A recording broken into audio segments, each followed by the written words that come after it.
Public Schools and Public Budget Q&A on Monday, March 16th at 5:30 p.m.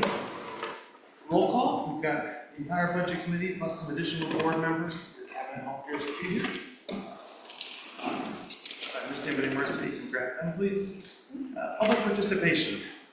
I will read this just in the event anybody wants to speak.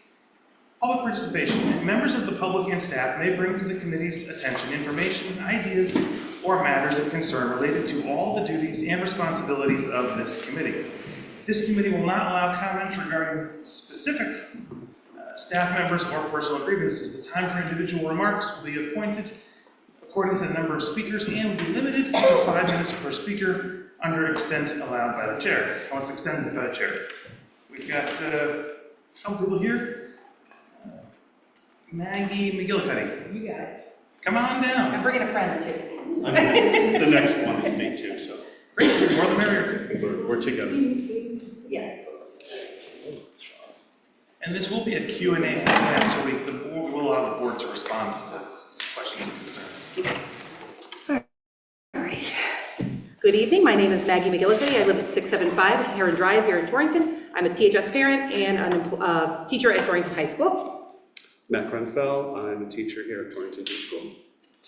So in regard to a letter that was sent to the board dated February 25th of 2026 from several teachers, we, after some consideration, some discussion, we would like to maintain the position that we believe Torrington High School would be best served by 3 assistant principals. Thank you for your time. Sir? Thank you very much. Thank you, guys. Appreciate it. And Sarah Hannah? Oh. Give her a second. Jeff, I do have some comments that I want to make, but I was going to them as part of the. Oh, sure. Okay. That's fine. Well, you know, we will start, but when she comes in, we'll just stop the meeting and let her make the public comment. It's an open environment tonight, trying to let everybody speak. All right, next up, we have 2026-2027 budget discussion. If we could we just kind of roll through the level 1 to level 2 changes through the document that you sent out? Sure, happy to do so. Everybody received the level 2 budget, and we went through it and took out the items that were suggested. So you will see in the far right column the difference of level 1 and level 2. I didn't know if you want me to go through each specific one. We could just hit maybe the teachers one. Some of them don't. The teachers one, I'm not sure who was in the teachers reduction. Level 1 and level 2. I couldn't wrap it out to our original sheet. Sure. So we did have a special ed position that was able to be funded through a grant. We had some coaches that we kept in, a coach and some interventions that we did decide to keep in. We also had, if you go down to non-certified, a cafeteria person that was really budgeted fully out of the GD but needed to be partially funded out of the cafeteria budget. If you go to page 2, where there were some special ed cuts that tallied up to 270 plus. So some of these items that you see going down page 2 were within the special ed budget. One of the other items on page 2 was the benefits. Those are the employee contributions, just regarding the fact that the premium is going to go up, so will the employee contributions. So there was an addition there of $510,000. And then as you go on throughout the pages, we also have the snow plowing contract on page 3. We did decide to add some funding there because we know that it was funded previously lower than probably should have been for the past couple of years. So we wanted to add some money there. So that was actually an add that happened.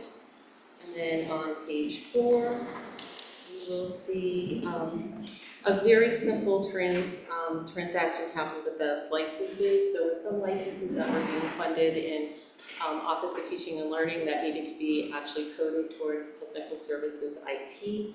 So that was a wash. That's where you're seeing that 74K come and go in that right-hand column. And then again, if you go down, you'll see tuition. Tuition also had some areas that we were able to have savings and reductions, so we were able to do that through the special ed budget. And then a very small amount, $500 in a non-instructional supply. Again, I think that was from special ed. Last page, if you're looking at the technology supplies, we did remove the computers from the operations budget, and we are putting that into our capital request to the city. And I believe there was just one other item for property. It was $46,000 and some change.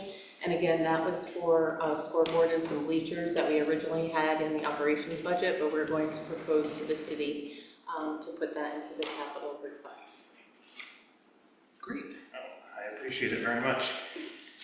Does anybody have any questions on the change to level 1 to level 2 before we head back to the public? Assuming I think Sarah's probably here. I may have one. Sure. Really to Dean. Going what we know with the high school now, all the additional pavement and sidewalks, you comfortable with that number? Can you speak up, Gary? I'm sorry, with all the additional pavement, concrete, that go on the high school, and all the curbs and islands. Yep. Is that enough to it? Some $1,000? I mean, you put the number together. Yeah. You think that's enough? I do believe it's enough. Just a lot of work. Yes. Yeah. I'm sorry. We can probably add to that too, Mr. Euclid. I believe I had asked, don't know, get back to me with the dollar amount spent so far that he must have given it this morning. Yeah. The total dollar amount, we're at like, what, 285, I think, overall? On the snow plowing so far this year? Thereabouts? Thereabouts, I would say somewhere in that neighborhood, yeah. To give you an idea, Yep. and I think we moved the budget to 390 or so. Yeah, that's what I was gonna look at. I think it's about 395. So I think we should be set. What is it? The number is 372, 868. 372, so. Okay. So barring a bunch of blizzards, that number would be hopefully in the realm of accurate. Any other questions on level 1, level 2 from anybody here? I just have one. The VOAG sped went up 170. Was that because of a tuition increase, or was that because of additional enrollment, do you think? I'm going to defer to Dr. Baker on that question, but I believe it is the latter. It is, and that's for the related services, which is part of the tuition. So when Got it. students come in with related services costs, we cover it. And they cover out that line item? Yes. Okay, great, thank you. Now, do we have, has Sarah arrived? Sarah, why don't you? I'm Sarah Hanna. I'm one of the interventionists at Torrington School. And the intervention team at Torrington School just wanted to talk a little bit about what we do and why we think the intervention positions are important, are effective, are working, and what they can do also to save us money fiscally, how they're also fiscally responsible. So I'm going to talk a little bit about that.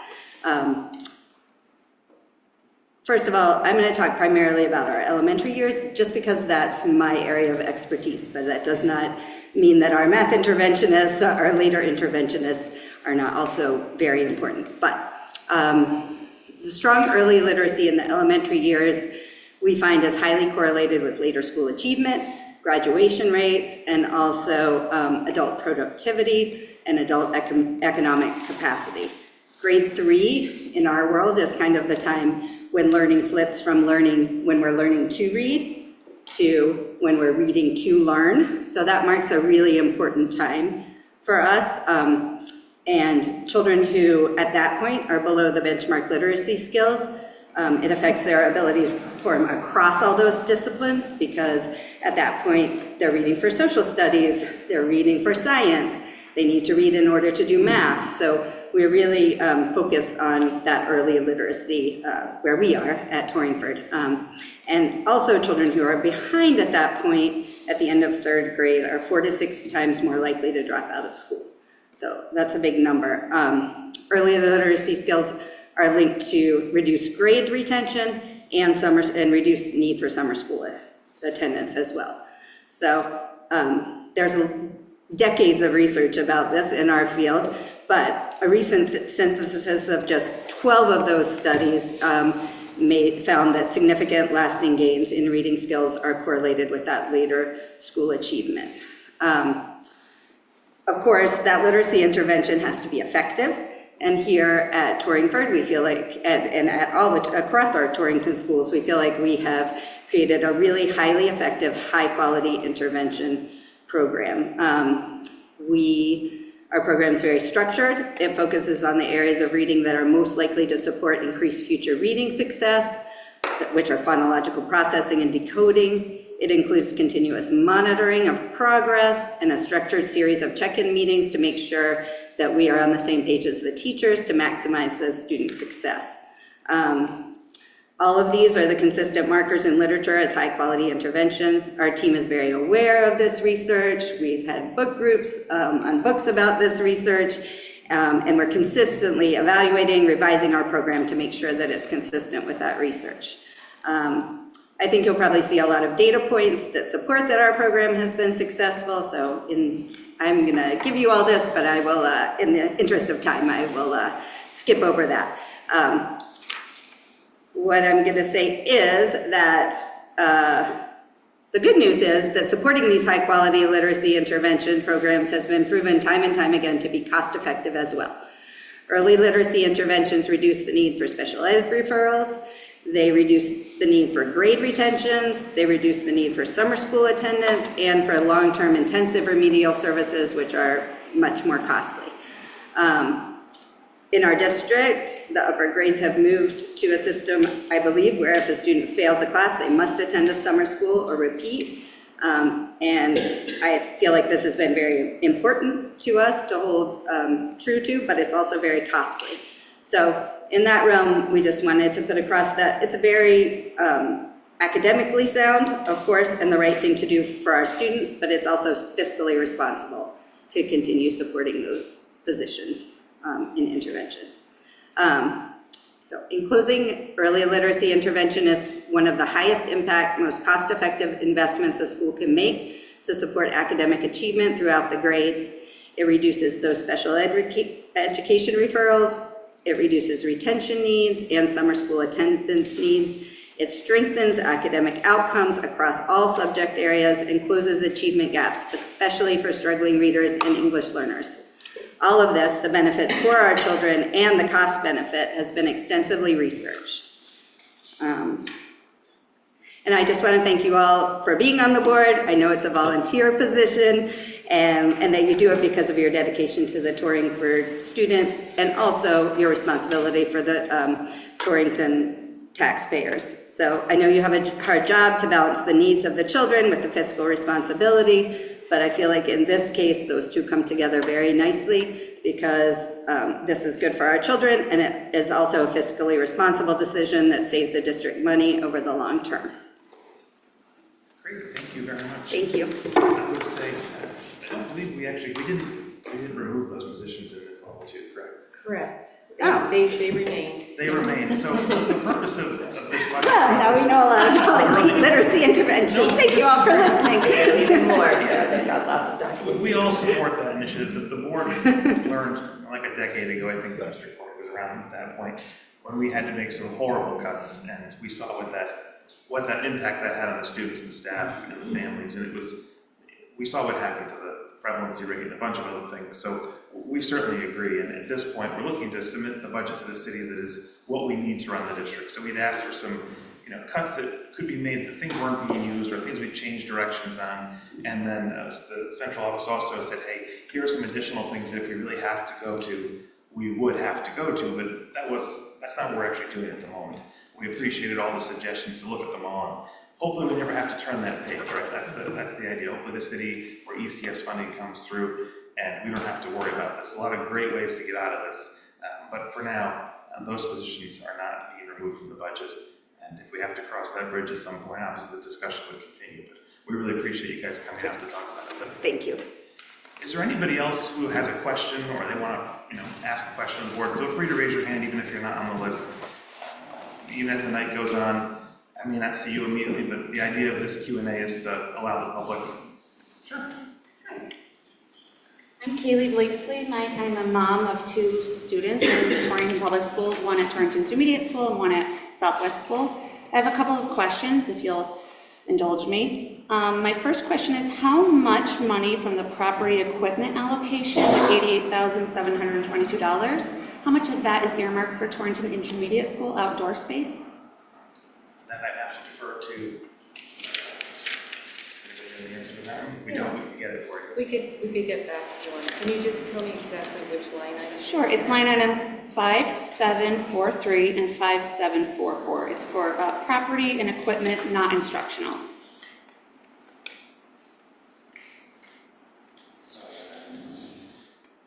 Okay, so you're talking about,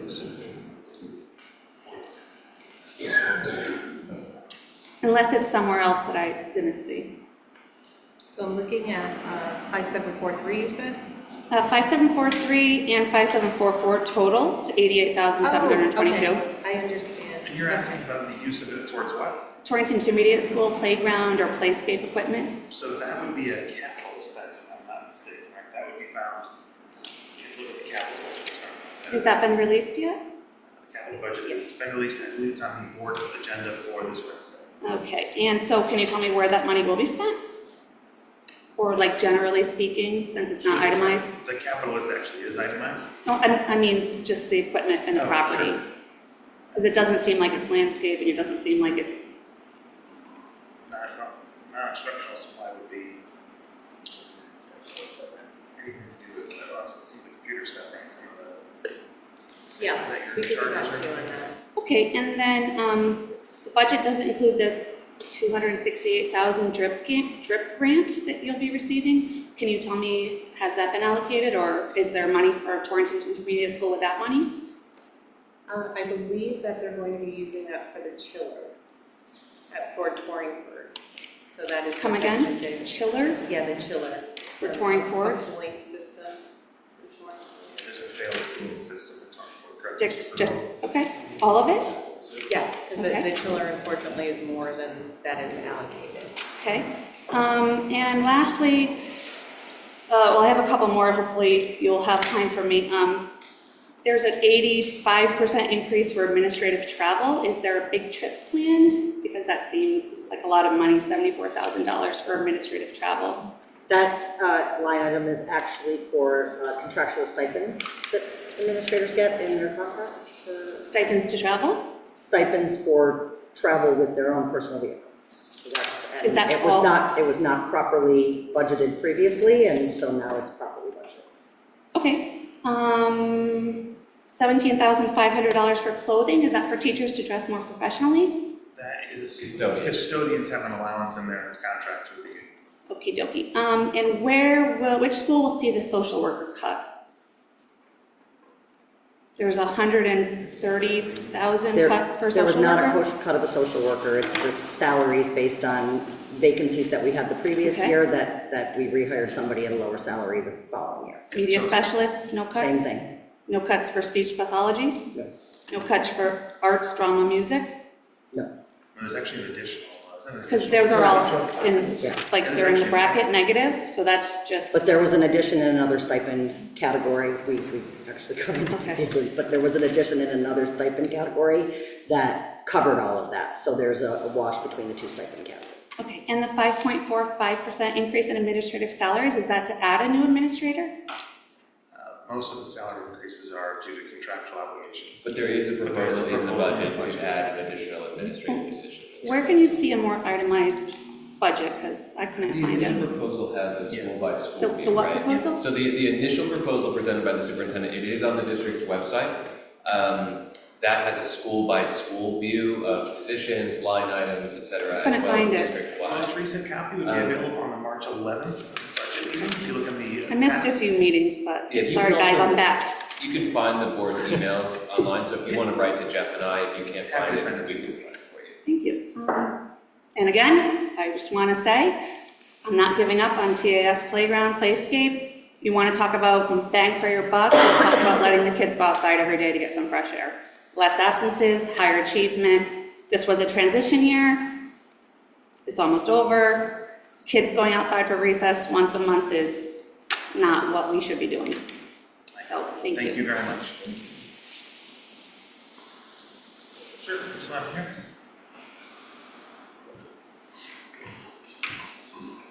Jason Lafreniere, living in Granby, Connecticut, 5 Byron Drive, Torrington Middle School teacher, former TA representative to the Budget Committee, so I appreciate what you're all going through. This comment is more directed to people out there and behind me. The Board of Ed does not disagree with the funding that we need.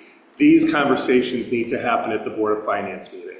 We need to show up in front of the city when they're making the decision, because you have clearly stated that you do not want to make these cuts, that this is not where these cuts should be made, and you're being forced to make them because of what the city of Torrington is not giving us.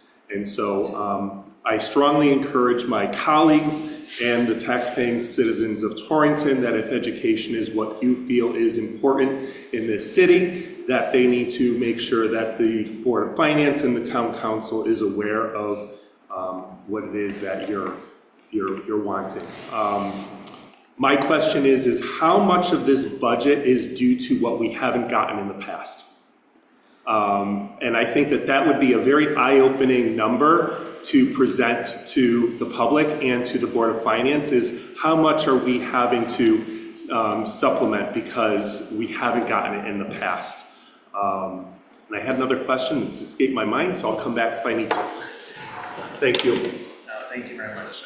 To partially answer that question, funding from the city over the last 4 years, I believe, correct me wrong, Mr. Court, but it's less than $1 million in increases in the last 4 years. Yeah, I mean, this is my 9th year, and as I recall, when I started on the board, the budget was about 76 million and change.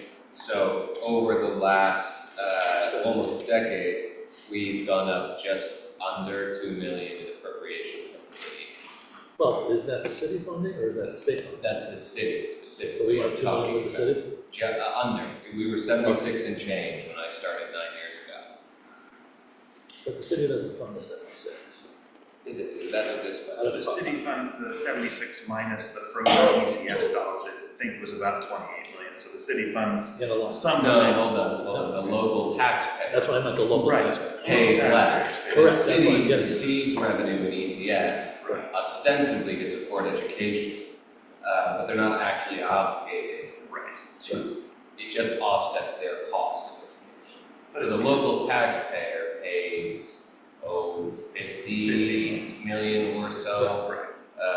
And the city of Torrington pays 76 inclusive of that 50 from the, or paid at the time, now they pay 78. So we've received just under $2 million in appropriated increases from the city of Torrington in the last 9 years. Well, we have received some funding, obviously through our alliance grants and some other grants. It is way below the inflation just of the salary increases alone. Every year this budget runs, when you go year to year, the deficit just from contractual obligations. So that's at the very least, you hope that the city is able to provide you with the things you have to pay for and the contracts they've approved. We take contracts, teacher contracts, all of these contracts go to the city, and the last time we did it, they approved those contracts. It's a difficult situation for everybody, but we all have to the city has to get together with us, and we need to make this work moving forward for the betterment of all the children and families in this city. So thank you for the comment. Anybody else? You go ahead. No, go ahead. Jeff, I know that you stated that at this time, the interventionists and the coach have not been removed from the budget. But I think it's important for the individuals who are listening to understand, if we eventually get to that point, the importance of those individuals and the impact that they have on the students, and not only the students, but the staff in our buildings. So you have a packet of information. I'm not going to obviously read all of that information, but I think it's really important to think about some of the work that's being done and the impact that's had on students, and not always just the academic data, but as I stated at our last meeting, building confidence, building stamina, actually building that joy of reading, because they now have the skills to navigate text with greater independence and confidence. And most importantly, that they are starting to believe in their own ability to succeed.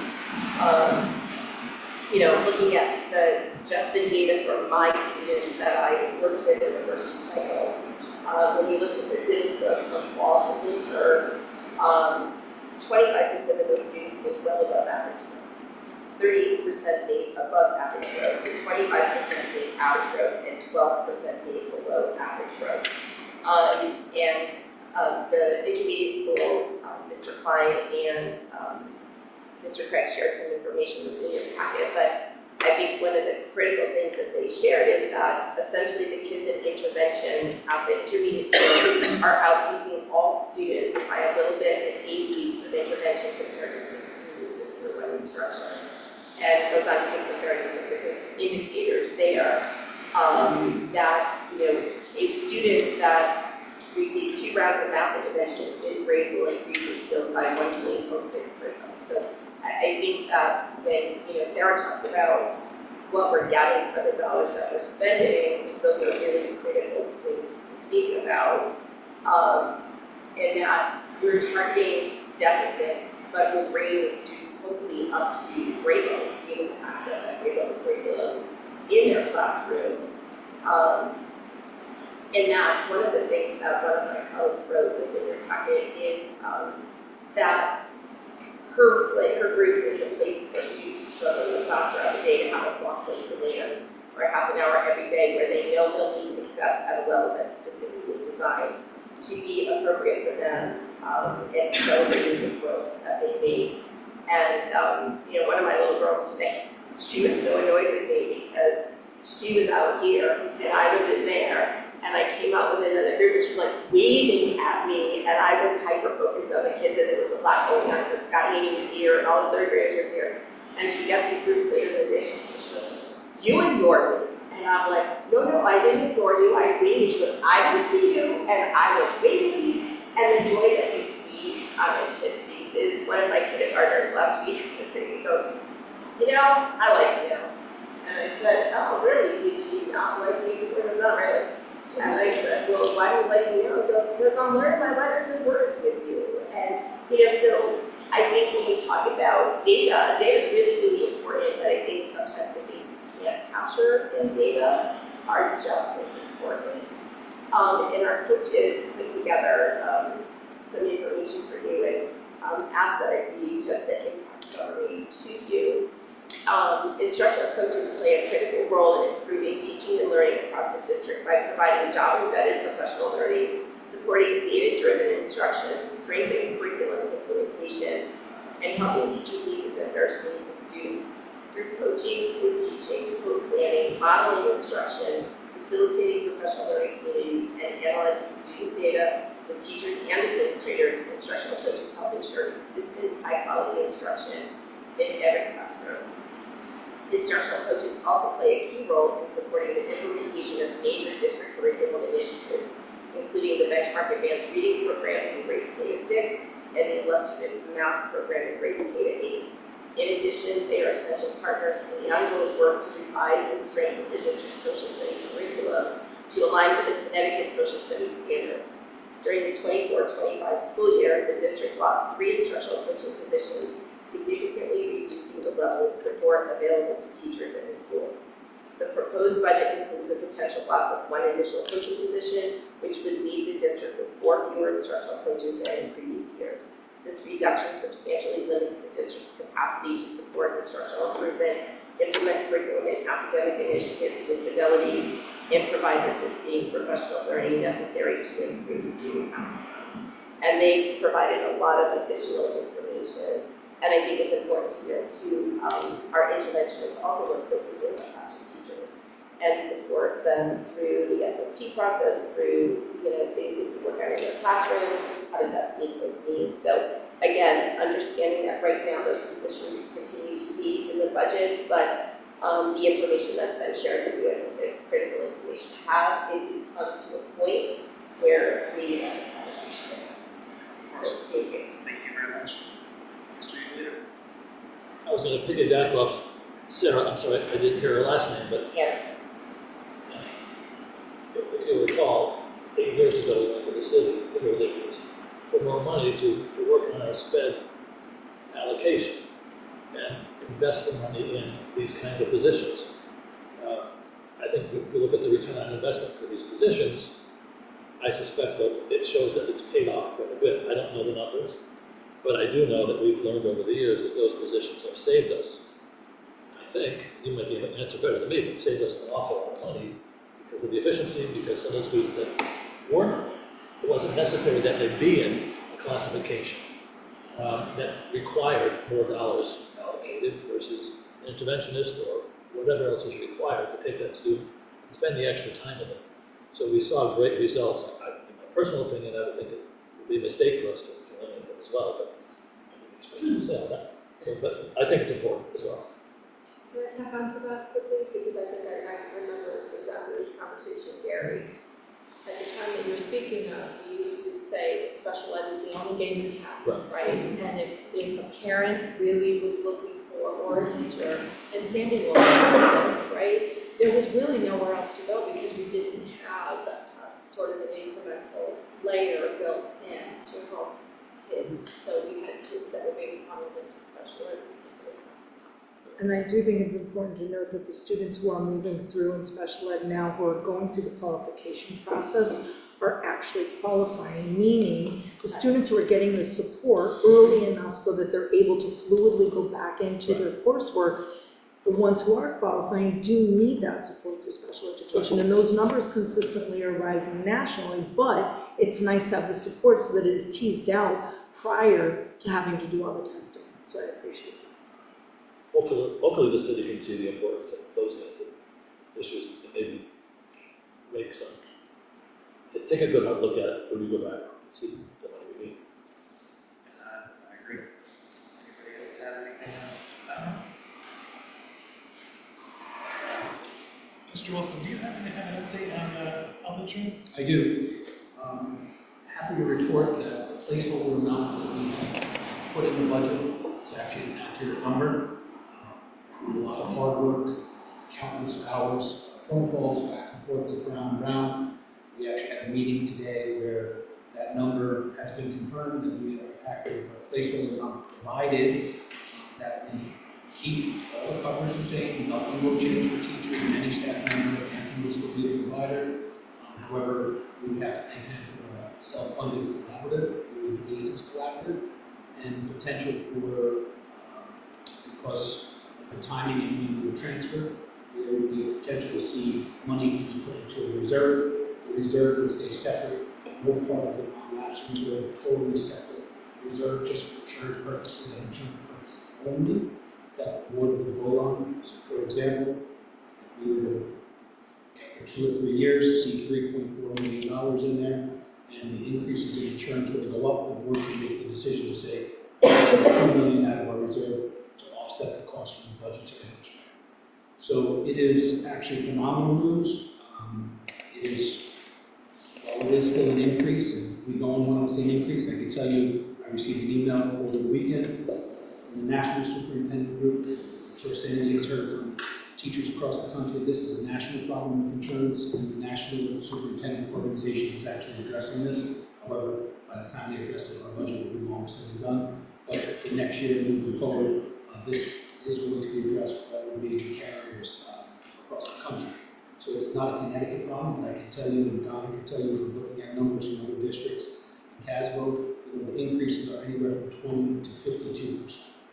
So the fact that we are able to hold that, put that in as a placeholder, and that placeholder to be accurate, as I said, a lot of hard work, a lot of dedication, a lot of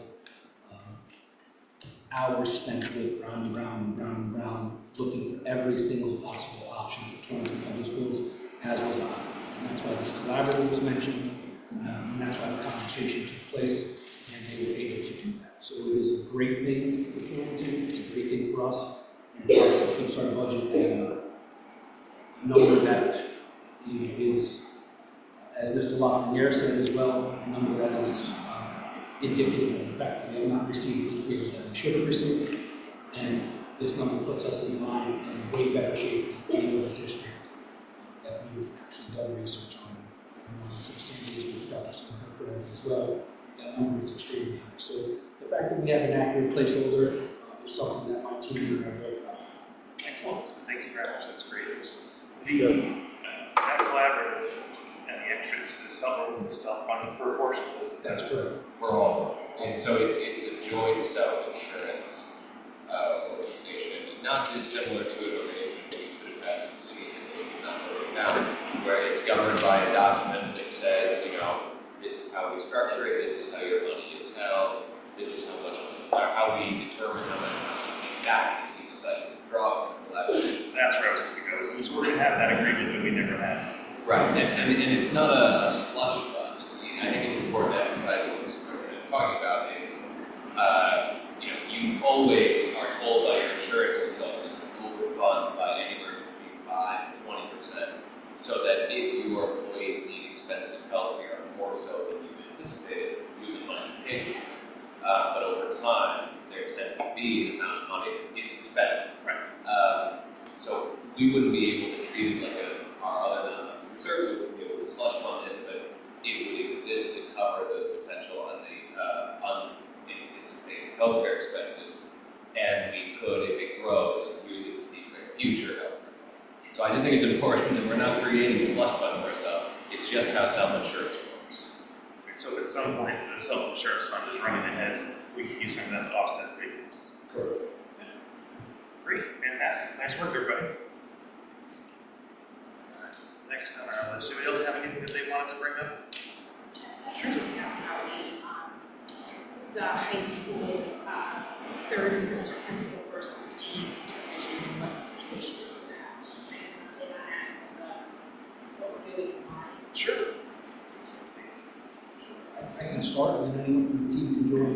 That proposal and that decision was brought by the union president, as well as the high school administrative team. The high school administrative team felt that most of their issues, the reason they needed another administrator was to handle the discipline problems, and that the current administrative model, the principal, two assistant principals, and the athletic director, assisted on this budget, would help would run the departments.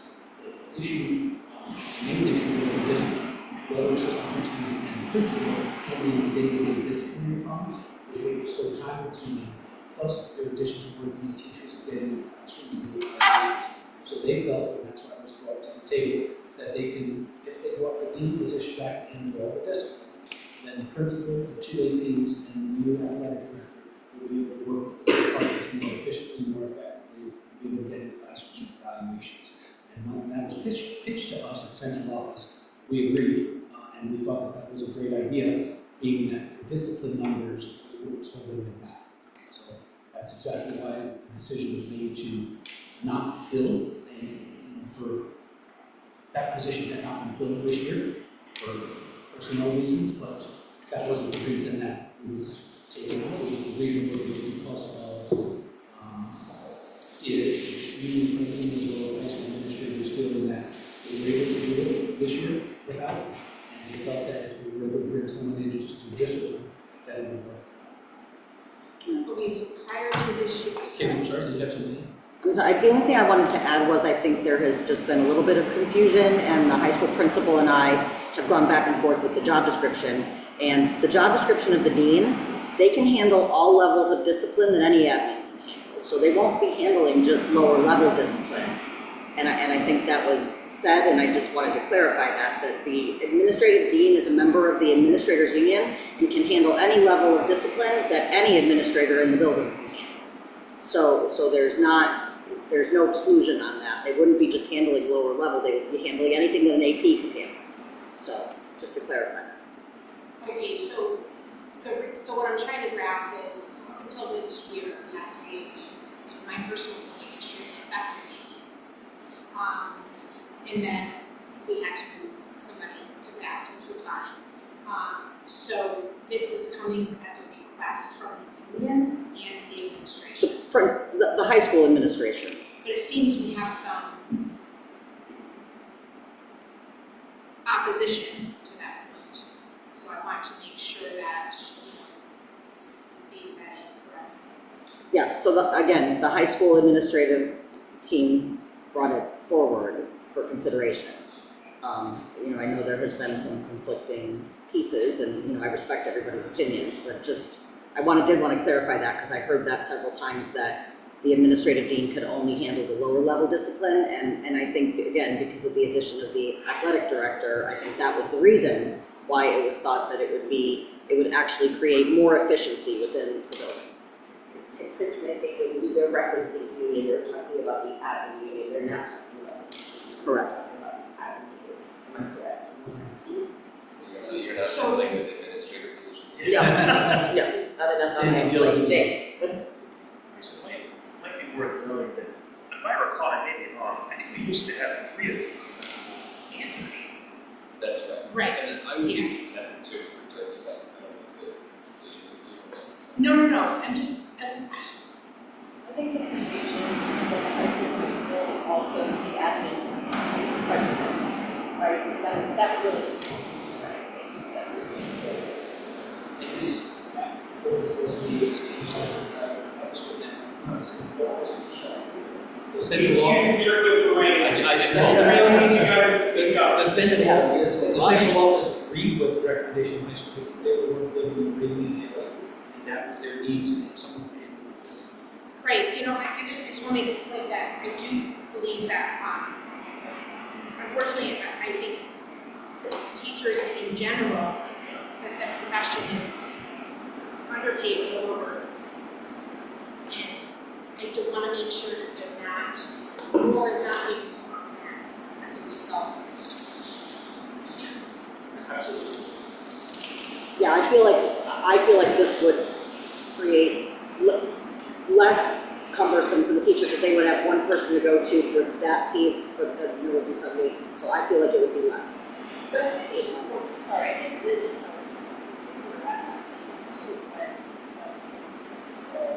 walk this forward and did preface, if I recall, by saying, look, if we don't get the money from the city that we need, right, the lesson learned this year to date, we've been living along the way we have, if we had the key position restored, we could live with that. I mean, that's all.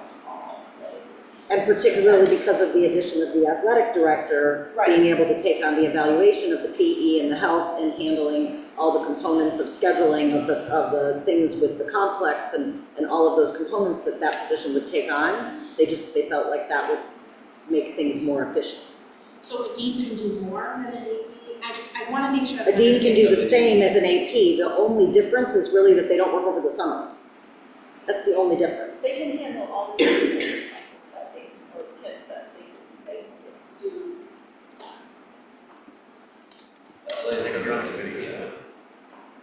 So at the last meeting, I specifically asked for the department head's concerns to be addressed, questioned that, and was told the department heads, and I apologize, I'm reading verbatim statement. The department head's concerned that the teacher was, quote, spoken to by the principal, and the rationale was explained, and the teacher agrees, and met with the superintendent. But it doesn't seem like the teachers and the department heads are in agreement because they're here again tonight. So I'm not sure where the confusion lies. I also specifically asked what the dean would handle as I worked at Torrington High School under a dean and assistant principals, and I was told all low-level discipline. So again, maybe someone can clarify those two things, since now we're being told something completely different. I can clarify exactly what I said. I did have a conversation with Mr. Grenville, and I also stated that I believe Mr. Scott had a follow-up conversation with him and the lead teachers. I said that was my understanding. Mr. Grenville, I don't mean to point at you and call you out, but you just happen to be in the audience. When him and I spoke, he was happy that I went to speak to him, and he understood that he said, and I don't want to misquote him, now that he understands that the AD can handle the PE in the health department, as I shared last week, that made more sense. In terms of the discipline, I think Kendra shared, dean, you were there when there was a dean. The dean can handle all discipline, not just low levels. And that's the reason why this position makes sense, bringing an AD on, which would handle 2 other departments, which would give them that one-on-one time, which would make the 2 APs and the principal work with other departments and give them one-on-one time, which I believe at the heart of the concern from the lead teacher was that. I don't want to speak for them because they are here tonight, but the dean can do all of the discipline. So I hope that clears it up, but that's exactly what I shared at last week's meeting.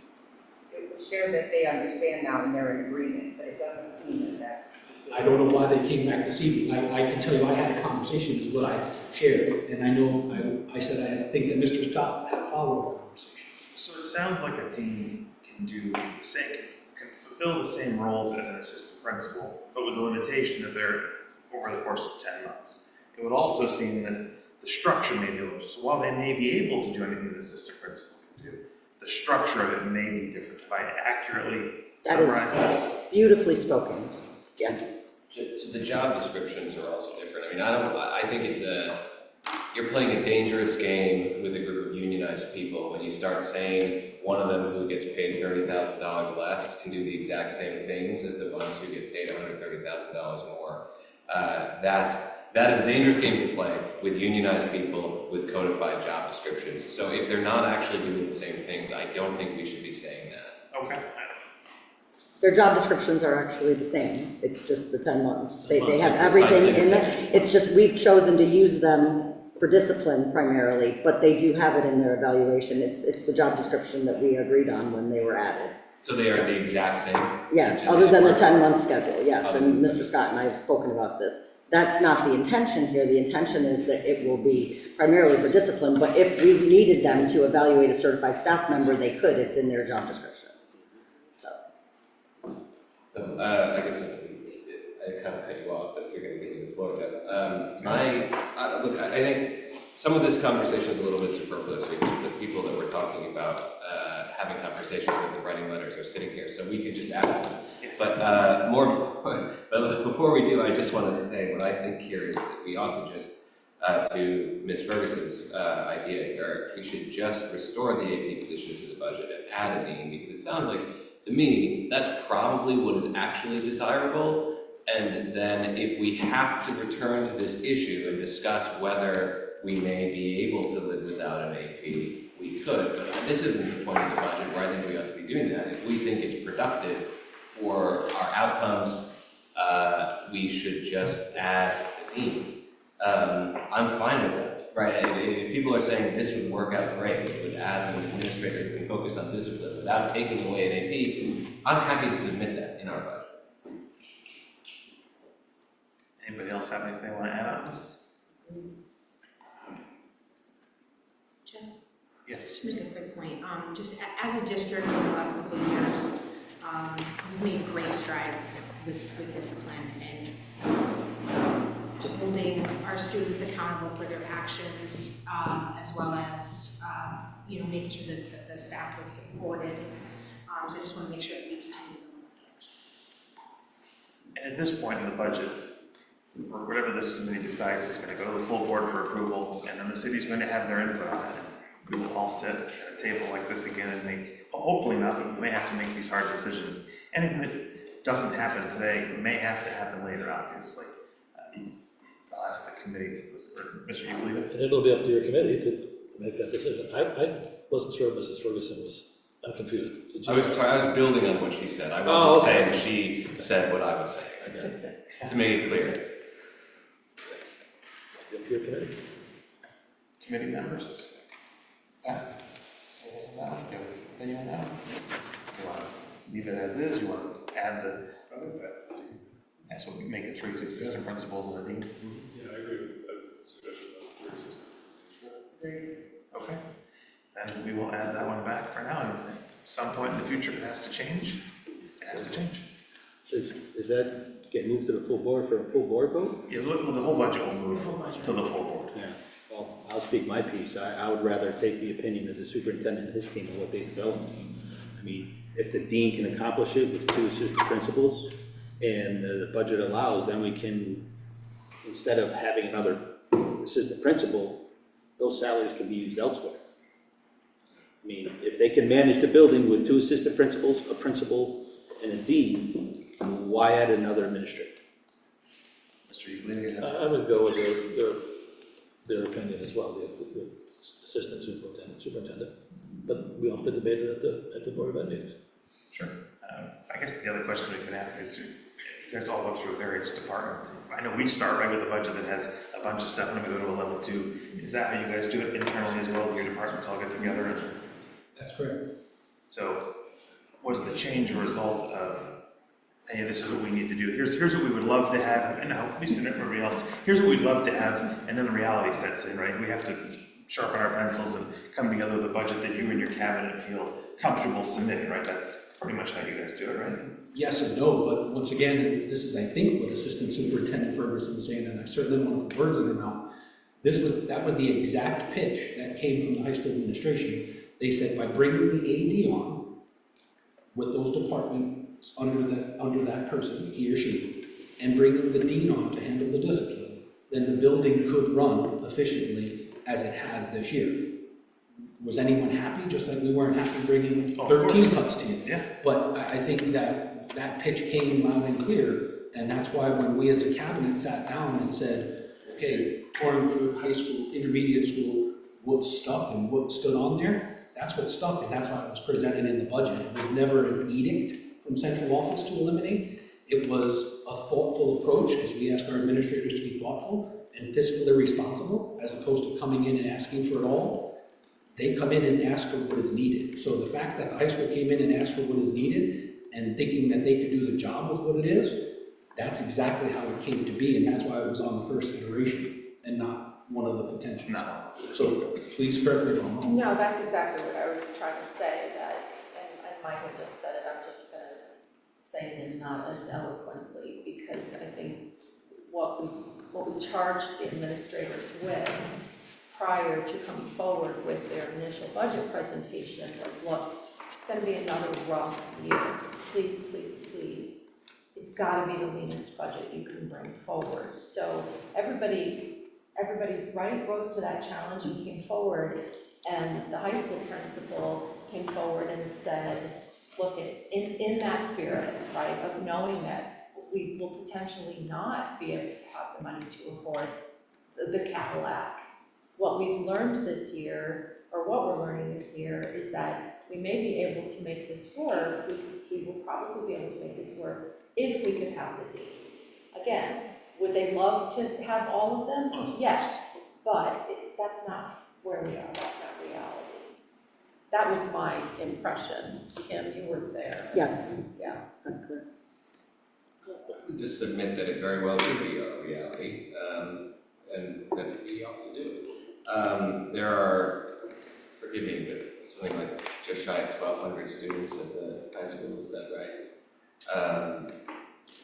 We've done a per student per administrator number, and by adding the dean in, every school would be approximately, I want to say it was 327, if my memory's correctly, so students per administrator, so it does not change the ratio at all. Well, no, I understand.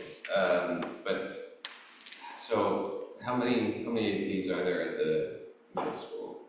One AP, one principal. 660 kids. 660 kids. I mean, I don't really love these ratios anywhere, even if they are consistent, and so knowing full well that we don't have the ability to add administrators everywhere, right? I would say we should, at the very least in our initial proposal, probably not propose eliminating one if we don't need to, and at this point in our budget, we don't need to, right? We submit what we think will be effective and productive and support our educational mission. When we receive our mandate from the city to reduce our budget, then we have to have these conversations. But, while we had some interest, I think, on the board in being somewhat realistic in submitting a budget that we need and think will be effective, I think in this case, this is something that will be effective and is worth maintaining. The other side of this is, Schulte, you said that this is the difference between the dean and an AP is 10-month first 12. So yes, the alternative, maybe a happy medium, is using, if you have 3 APs, it's that you can still structure it however you want. You get all 12 months out of all 3 people. And is that if you can still structure it for your type of thing, is that more appealing to the board or to our committee? I'm not sure if it still works, but you have to tell us that can still work structurally, correct? yes. You're saying maintain 3 that don't have a dean. Well, and if that's, people have kind of gone around, it was kind of a give. Mr. Wilson said it was an offer from the group to say, hey, if we have to do this, but they doesn't they would have come and said, we don't want an assistant principal. I think what you're saying, we're trying to present a very accurate budget, and that difference is $30,000. So maybe the response, maybe the thing this committee could consider is restoring, just staying with 3 assistant principals, which gives you the dean in essence, but all 12 months. Just as a... I think we should just go with the administration's advice. It's their buildings, it's their employees. Let them run it how they want to run it. Will Mr. Scott be at the Board of Education meeting in a couple of days? I'm assuming that. So we can ask him. And no matter how we look at this, we have limited funds. So first we go to them for their ideas and their list, whatever you have. I haven't been there, so. And then we debate it. In the end, if we have to spend another $50,000, it's coming from somewhere else. So I don't know where it would come from. We don't know. So I think we have to, I would go with your decisions right now, but in the end, like you said, it may be that we have to make more cuts or less cuts. We don't know. We can evaluate that when the board gets together rather than trying to decide tonight, but that's just my thought process is. Maybe what we can do then is we'll just ask him, to Mr. Corey's point, we can ask him what they prefer. We're going to go to the city, the difference of $30,000 isn't significant, whereas what Corey suggested was adding another $130,000. So maybe the median here is going to carry across and we'll just ask him. And that seems like a reasonable approach. I understand everybody's point of view, but are you good with that? Okay. Assistant principal piece, on to the next. Anybody else have anything from the list? I got, or from the list. Or Frank, what do you have? This goes back to the landscaping thing, and not to put you on the spot, but I was looking at the snow plowing. Gary brought up the snow plowing. Are you comfortable with that number? I'm looking at the landscaping line item. I know our last budgeted line item, we were over. We were at like 250 or 260 for the year, yet we're still carrying 210 for landscaping. And the proposed contract expanded the scope of work. So I don't know if that 210 number is going to be. So I can start and you can jump in. So the 210, we did go over the 210 and that was because of the redistricting and having lines drawn in all the parking lots, things that were outside of the regular landscaping contract. So not having that moving forward is a little bit promising that maybe the 210 will stick as far as With the expanded scope of work on the proposed contract that was presented last week? You're talking about the turf? Yeah. Yeah, so that's actually on a different line item in the budget that shows up under, I think it's called turf maintenance. And right now, we have like 7,000 there, and Dean can correct me if I'm wrong. That's for maintenance and for inspection. So that line, you are correct, should be looked at as far as. But his scope of work was drastically expanding it above and beyond the biannual. We were talking in your proposal, you were saying, weekly maintenance. This, the $7,000, I think, is only once or twice a year to fluff it up and do the test. Yeah, so that will be an estimate of somewhere in the neighborhood of, for them to come in, is in a different line item, she's saying, yeah, I think we're in the neighborhood of like 28,000 for all the fields, 25 to 28,000, something like that, for what you're talking about. The weekly maintenance, excuse me, that is in this year's budget, has always been done. It just has never been identified as being done. So I know there was a lot of loopholes. Always done by whom?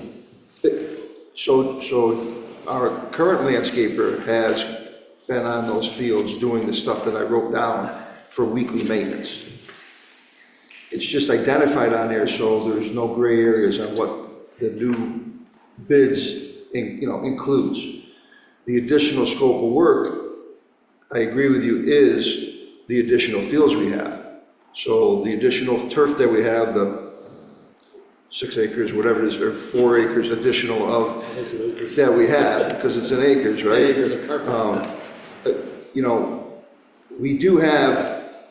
We did spend more money this year, especially at the high school on landscaping, where we went and we cleaned up some areas that weren't part of the contract, that enhanced the property, especially along the fence line, the Route 8 fence line. We spent some money cleaning that up back there. We spent some money along the other side of that runs parallel with the apartments back there. So we dropped a little bit of money there. We dropped some with some of the storage containers out back. I'm not expecting that type of spending this year with that. Okay. Okay? So that's where we kind of think we're pretty close. Pretty close to carry the 210 that we did. Okay. And then not change the maintenance number, because in the Q&A, I think it was stated that that doesn't need to happen until the next fiscal year, that inspection process. Because the fields will come online in April. Yeah. And they wouldn't really be, Wouldn't be touching it.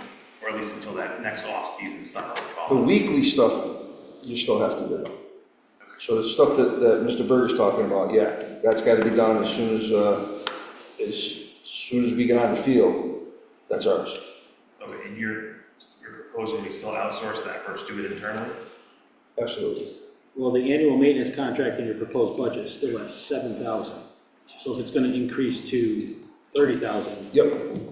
then that line item should be changed as well from thought level we 2. Okay. Would that be You're accurate, right. or? No, you're right.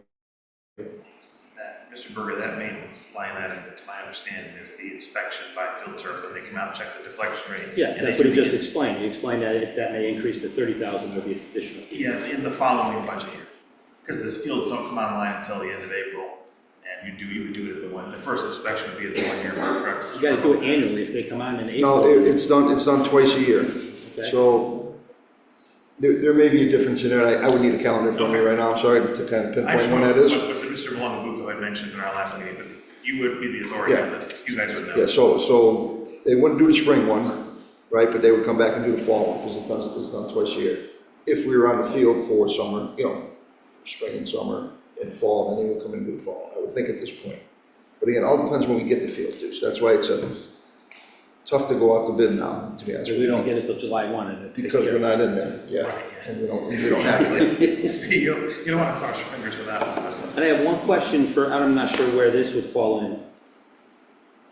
The athletic trainer, where does that position fall? Is it a stipend position, or is it in here somewhere? It's a full-time, non-certified position, so it's in the non-certified salaries. So, Correct. I just want. Could we, yeah. So I don't see it in here, but that's still the same number being carried over for next year? Yes, yeah, Can we increase that so we can actually entice someone to fill that role? board so chooses, yeah, it's non-union. I mean. It's I don't know. non-union, so it's a non-union position, so that's at the So board's it's in the discretion. non-certified position, so. It's in the non-certified Under staff high group, school. yeah, Under it's at the high school. It's What do we like care? 49,000. Yeah. How much? 49. About 49,000, right. Is this a full-time Full-time. position? That was my- Full-time, 10 months, Sure, because they're at every single game, they're in every, Correct. and we're obligated to have somebody, correct? I believe so, yes. We, previous to last year, it was a position that we hired a service to do, like a third-party contract, so it wasn't an employee that we had hired. We've only had that position for a year, maybe 2, and then over the summer, the person that we had resigned, took a different position, and we struggled to fill the position, which is why then Mr. McKenna went out and, outsourced it to a third party again. Has the third-party service been responsive, showing it, and what's our cost of the third-party I don't service? know the answer to that. Just type it I would believe that contracted services are almost universally based on services. From We know, like, what the increase, I believe, that we're on a certified position, therefore we're getting some kind of more out. Well, it won't be a certified position because it's not a TRB position, so it would still be a non-certified position. You would just give it a raise, Mr. Bush. You would raise the cost of that position and be able to offer more. Getting this to be here for $49,000 is, Well, here's the thing, Yeah, the but I salary I is- can't even, person down that- there. the person that left here was a Naugatuck, I think, he got 70,000.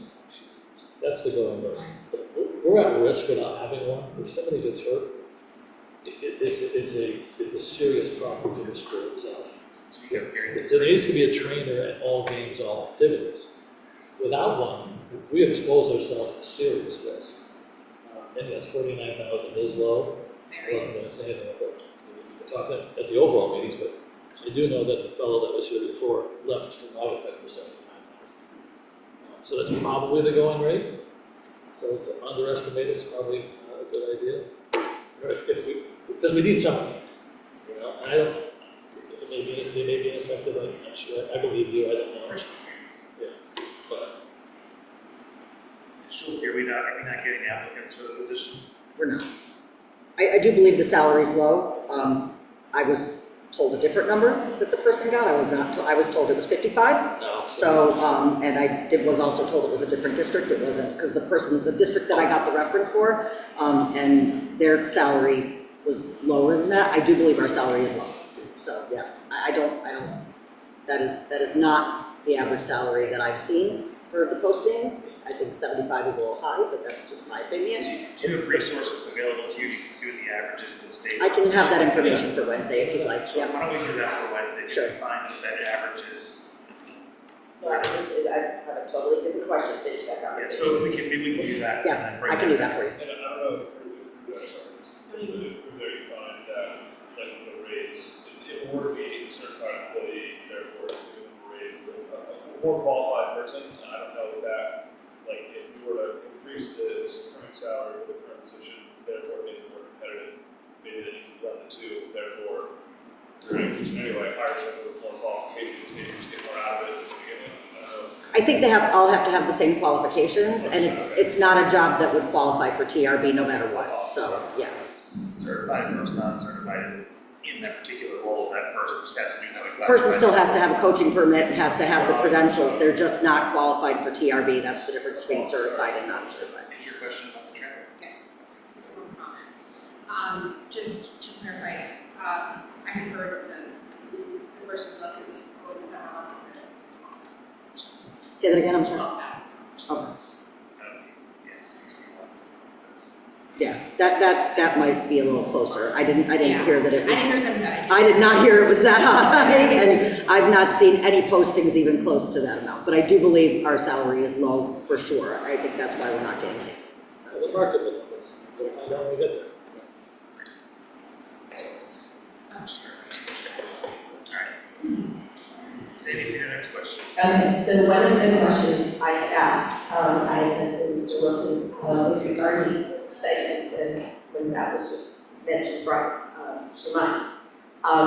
In this budget, there were stipends added for Torrington Intermediate School, for coordinators, department, and off the top of my head. It was for drama, for student government, and the questions I asked had to do with, so a stipend was added, 2 stipends were added for, at the Torrington Intermediate School for next year for student government, for student council. My question is, would the board be willing to add a stipend for student government to each of our K3 buildings? Because they also run student council, student government, in terms of equity and fairness, and that stipend is $297. So it would be 3 stipends at $297. Also, per the request of high school, a stipend was added at high school for National Honor Society of $500. There is Junior National Honor Society at the middle school. Would the board be willing to consider a stipend for the Junior National Honor Society?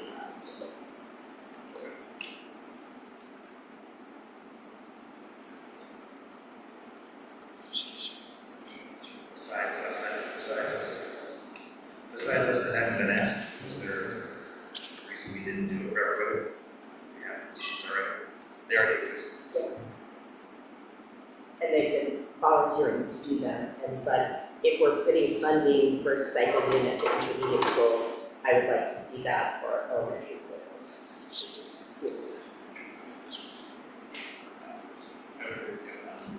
Can you guys hear me with this?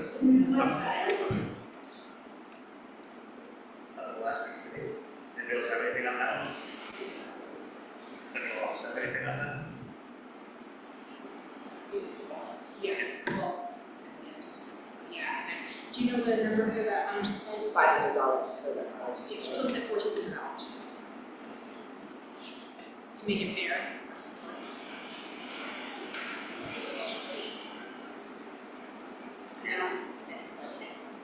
Alright, then let's add those, the groups that agreed, we'll add those to the budget. Can I get clarity? I just wanted, so we're adding one to each elementary school for student government and the junior honor National society? Junior Honor Society. Got it. Yeah. Yep. TTM, sorry. Yep.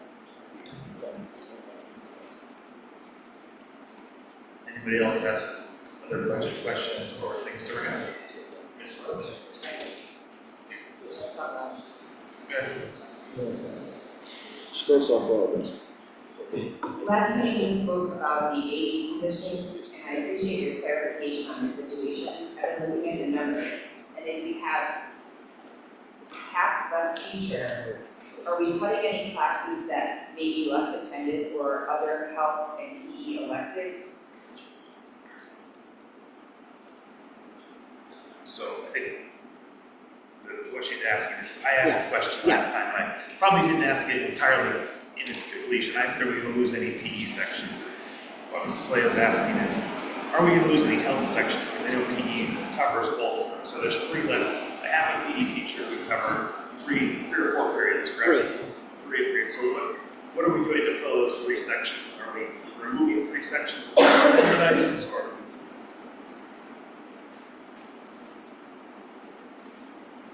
My comment was, if we have three less sections because of the drop of a half of a PE teacher, what are we doing, what are we losing from those three sections? Maybe they're not attended well, maybe you've cut the class, but you can clarify. Yeah, I don't have that information. We'd have to probably get that from Mr. Scott.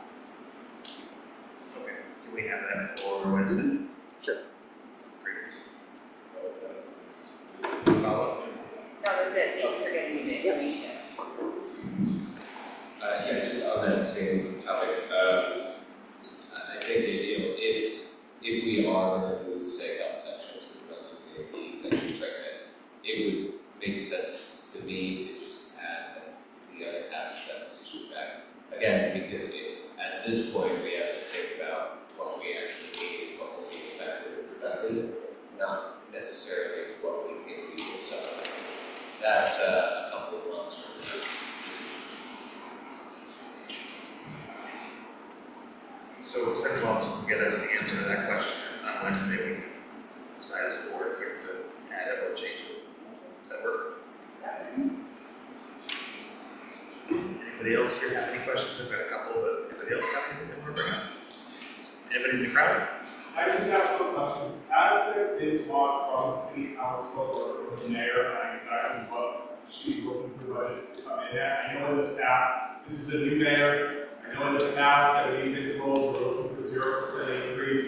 We've not heard that number. I'm asking the board, have you, or Mr. Wilson, have you heard that number from the mayor or the office of the mayor? Sure. In my conversations with the mayor, she is looking for relatively low budget proposals for her departments. My position, as I made clear, is that the Board of Ed intends to present what it believes that we need. The city will have some revenue increase. So my goal as we go through this process is to seek at least half of that revenue increase. Over the last few years, the city's revenue has really ballooned. It's increased by millions upon millions, almost none of it's done in schools. So if we're going to squeeze the city's taxpayers, which is what they're doing, to shake the change under their couches, then I think it's not unreasonable that those same city taxpayers should expect that some of that money should pay for the schools for their children. I put it much nicer to the mayor. I'm just condensing it for you all. That my goal as we go through this process will be to see at least half of the city's revenue increase. I feel that it is fair, and I feel more importantly that we desperately need it. So I don't anticipate that we should be getting $3 or $4 million. But I think it's important to present a budget that we think is necessary. But I do think that there's a reasonable prospect of getting something. The mayor has been reasonable and fair in his discussions this one. Thank you. I think publicly saying that out loud, I think those conversations is helpful for others to hear because it's been doom and gloom for so long. So thank you. Fingers crossed by everybody. I just have one reason. The other night, I believe, this is something we were asked, we were talking about the math, the proposed math adoption in high school. We're starting to get quotes in, and they're coming in at about 5160, so we'll have savings in that fund too. Fantastic. And on that note, I don't know, is this working? Yes. Okay, It good. doesn't sound good up here. It doesn't. Don't whisper. Yeah, we're not gonna whisper.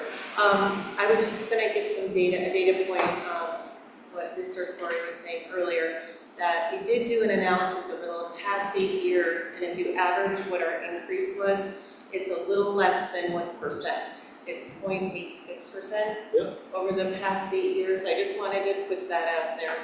And then I also wanted to say we did dig even deeper, and I want to thank Ms. Lamb for asking about the membership and dues. There is a potential savings for $16,845. So, you know, if we're shaking the trees, that's definitely a place where we can go.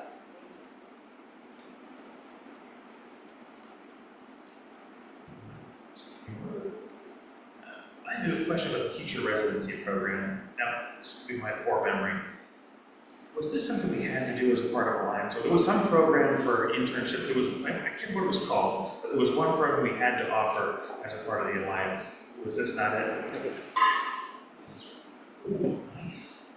So we gotta run it. We aren't required to offer any program that is issued, but we had to develop a plan for recruitment. And it was part of our plan for recruitment, but the board did vote several years ago on the teacher residency program and on the relay program. And so we have had candidates in both of those residency programs that we've supported, where we have supported them in their path to becoming certified teachers, and then they become teachers in our district. So the program's not required by the state or anything like that, but we did include it in our plan for recruitment that we submitted to the state. But we are still, the other plan is still continues to be funded, the relay residency. And I'm hoping that this will maybe be a one-year clause, and that maybe it's just this year, and maybe next year we can potentially look at candidates again for the residency program, but we haven't had any of our candidates this year that have applied to the program, so I think this is a year where we can potentially use this as an opportunity to be able to save some money in the budget. We do have candidates that have expressed interest in the relay program, so we will still have candidates going through those residency programs this year through the district. It just won't be through that program, it's run through CREC.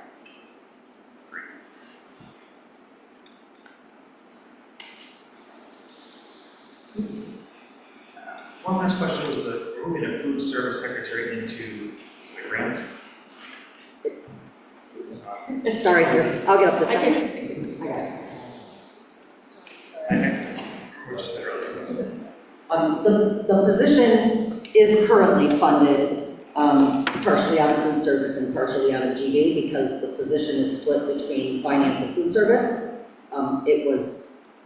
We just corrected that in the budget. So it's not really a change, we just corrected the funding. So now we're showing the funding, so it was just correcting where it's currently being funded.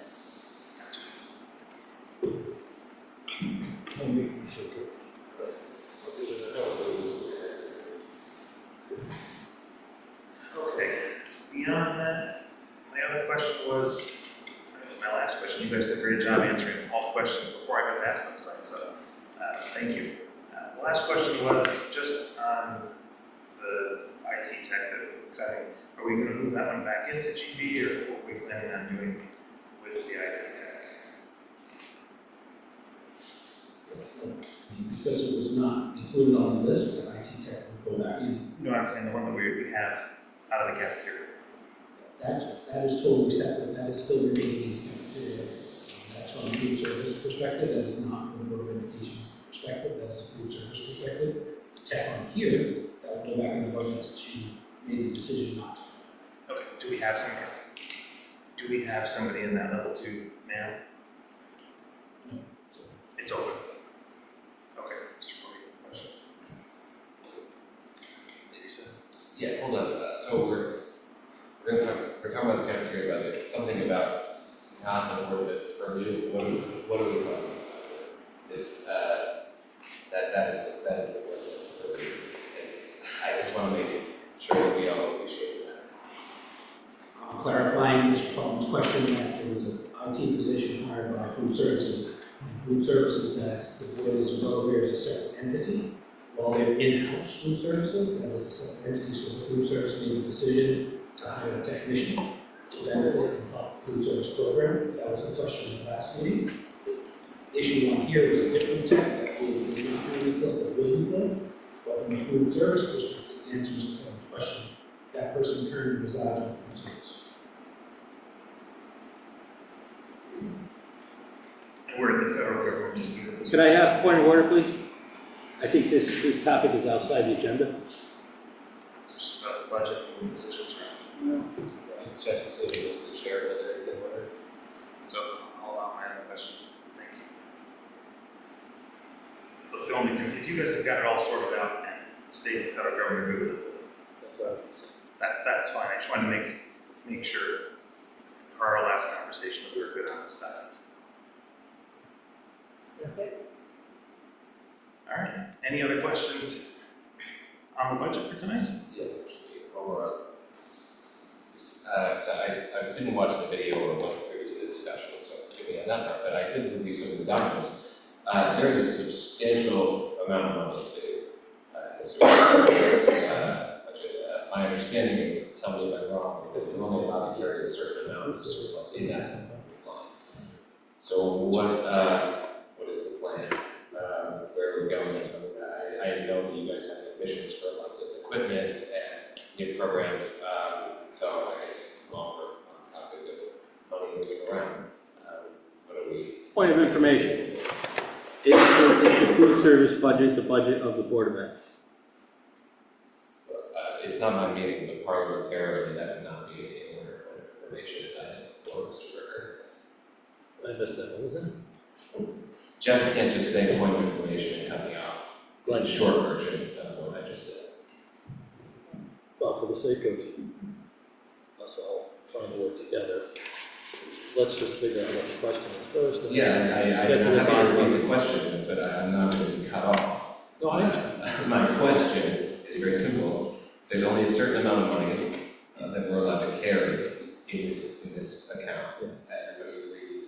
So I'm just wondering, because I know we've talked at length over the years, of some really ambitious stuff, good stuff that we want to do, programs, equipment, etc. So I'm just asking where the team is looking to push that money forward. The money was expensed this year, approved by the state, for a percentage of the electricity this year.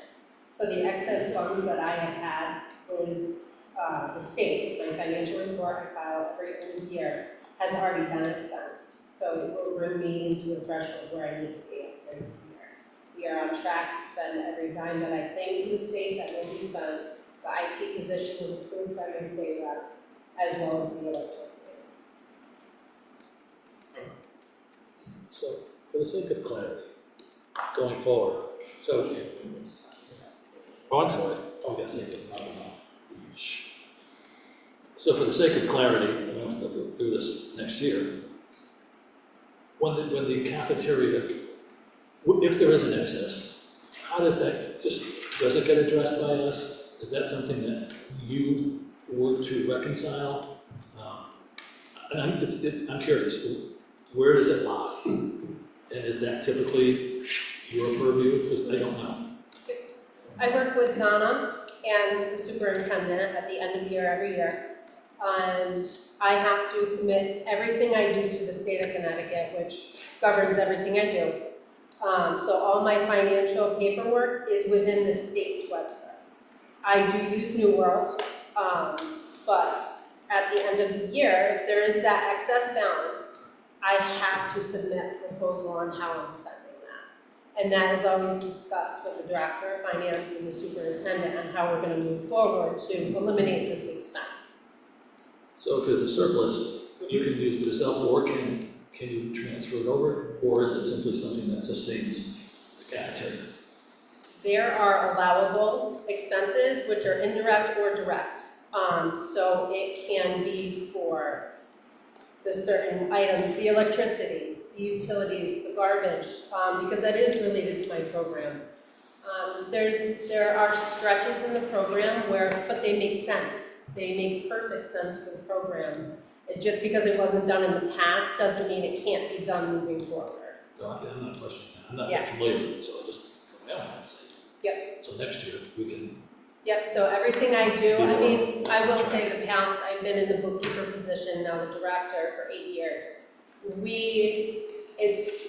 It's been small chunks that have kept adding up, and now this year we're doing a large expense between 2 different items which have been approved and we're right on track. okay.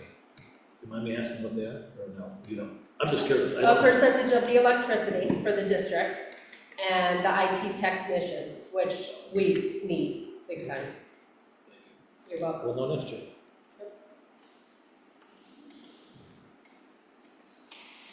And just to add to that, I suspect that you got a fair amount of funding in the COVID time because of all the extra work. Correct. There's some of that, we'll say, accumulation, Mr. Euclid, is from the COVID era. Is that accurate? Correct. Very accurate. Anybody else with a question? Anybody at the central office have anything to add?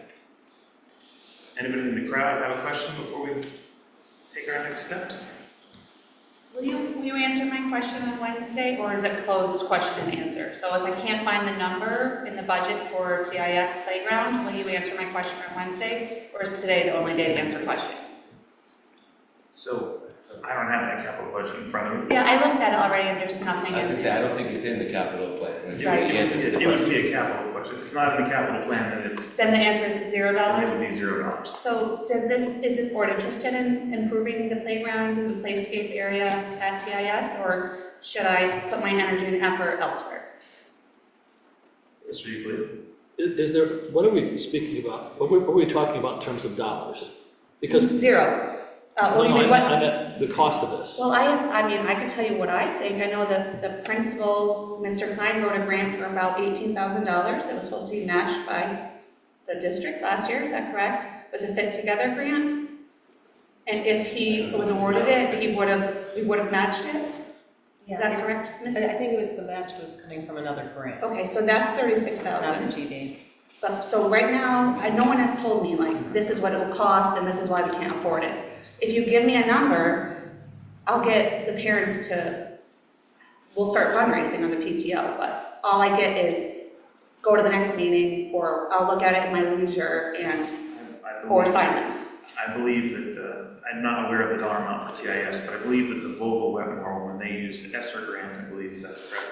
The city awarded them an ESSER grant, and I believe it was a little over 50,000 to put in a pretty, I mean, it's a nice area, but it's not exactly enormous, it's not big. So I would guess that you're probably looking for is probably $100,000+. But that's not something a citizen usually does, right? The principal would have to ask for that money from the board, or how does that work? And you probably know the answer better than I. Yeah, so process-wise, the board at its pleasure can add items to the capital plan. Our capital plan, however, is structured over the course of 5 years in tiers of need. And so the unfortunate truth is that if you review it, it's full of things that we have been putting in these capital plans that are 5-year capital plans for 15 years. I mean, this stuff is a lot of old equipment, deferred maintenance, by way of example. Chiller grant's great. Chiller, right. That's Torrington, right, so it provides HVAC cooling for the students. And so I don't think that anybody here would say, I hate playgrounds and never want to put one in. Well, they did have that discussion a couple of months ago about whether or not they were necessary.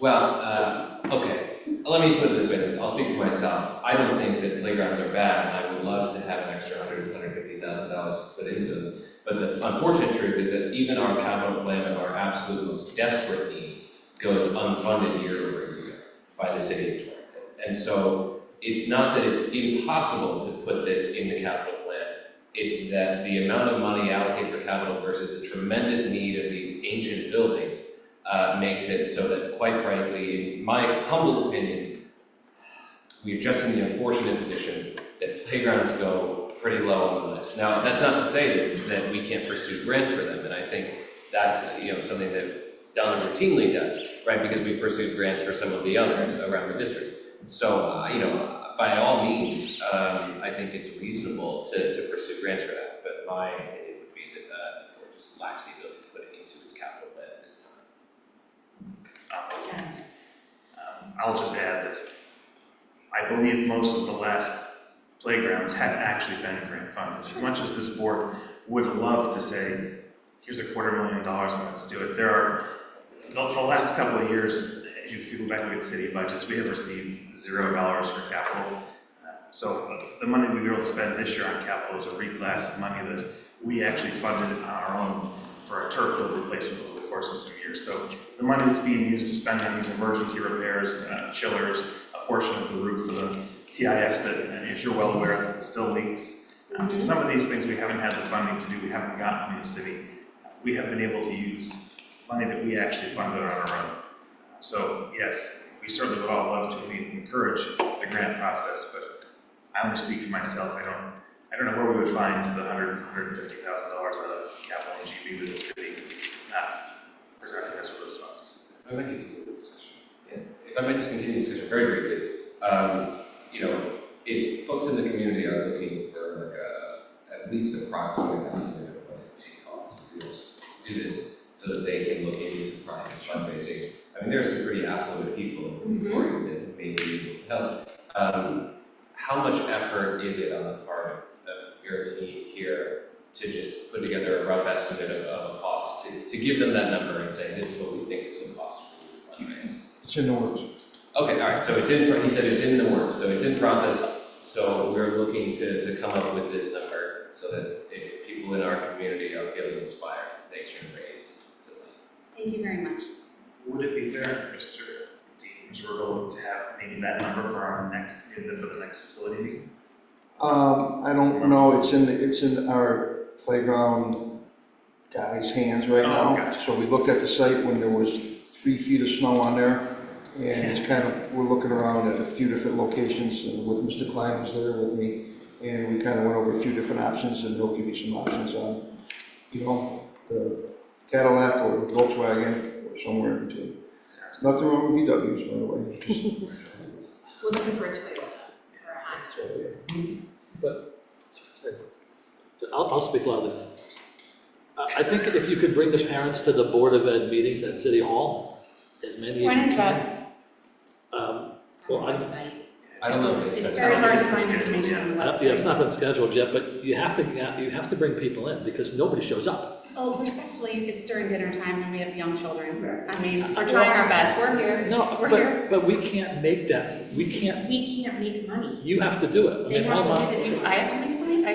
No, you have to bring, no, the residents of Torrington have to show up. We don't have any leverage. Did you, this wasn't, I couldn't find this anywhere. It wasn't on the Torrington Public Schools Facebook page?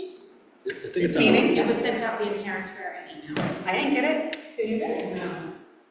Email? No. Parents were no.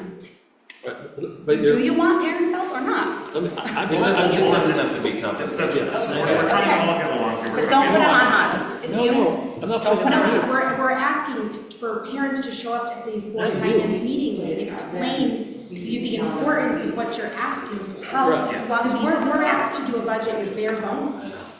All right, we're gonna sidestep this conversation in this particular moment. I'm glad that that's on the I would encourage everybody to come to those city meetings and advocate for these types of expenses, as we don't get a lot of money, if any at all, in most of One the year ago, last I was years. here doing that too. 1 year ago, I said the same thing. 1 year. You know what the city gave us in capital money last year? It was zero. That's not my house. It's not our job either. Mr. Berger, we're gonna move on this one. All right, we're looking for, there's no other questions on the budget? Then we're looking to move the budget with the amendments that we've suggested to central office to the full board for this Wednesday's meeting. Obviously, they will bring those few changes in. I Ms. Schulte said she'd give us the approximate cost to adjust the trainer to. Any other requests or adjustments before we make a motion? Do you want to make a motion?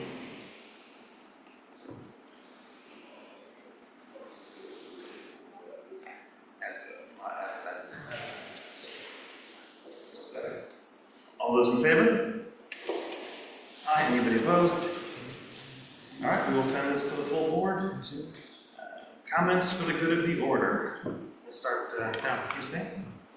Thank you. Mr. Berger? Good meeting. Good meeting. Good conversation.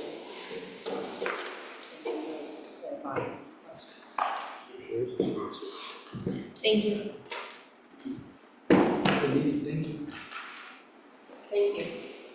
Thank you, everybody.